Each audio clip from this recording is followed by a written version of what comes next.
To make the narration feel realistic and emotional, each sentence can bring out Kartik's curiosity, excitement, frustration, and determination as he navigates the unexpected adventure.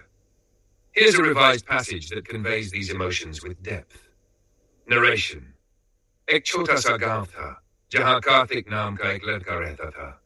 उसे पढ़ाई में कोई दिलचस्पी नहीं थी। वो तो बस जंगल में पेड़ पौधों के बारे में जानने का शौकीन था।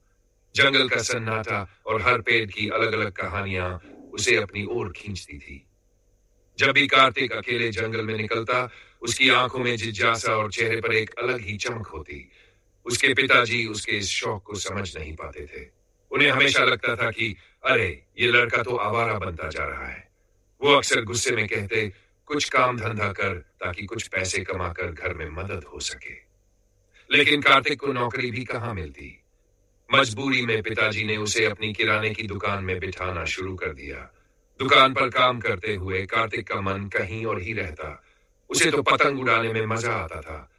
जैसे ही उसे खाली समय मिलता, वह अपनी पतंग लेकर घर के पीछे के मैदान में पहुंच जाता। पतंग उड़ाते समय उसकी आंखों में चमक होती, जैसे यही उसकी असली खुशी हो। एक दिन दुकान पर कार्तिक ने बिना देखे एक नकली नोट ले लिया। उसके पिताजी को जब यह बात पता चली तो वह गुस्से से लाल हो गए। अब तुम दोबारा इस दुकान पर नहीं बैठोगे, उन्होंने सख्त लहजे में कहा। कार्तिक के लिए यह राहत भरी बात थी।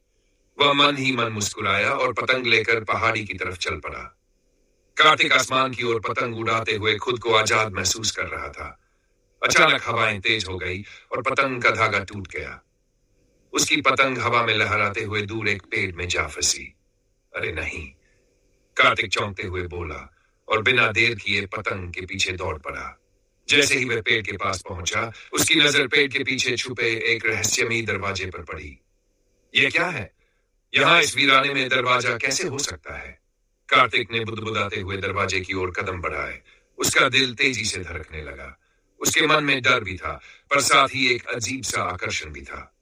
हिम्मत जुटाकर उसने दरवाजे का हैंडल पकड़ा और धीरे धीरे उसे खोला। दरवाजा खुलते ही कार्तिक की आंखें फटी की फटी रह गई।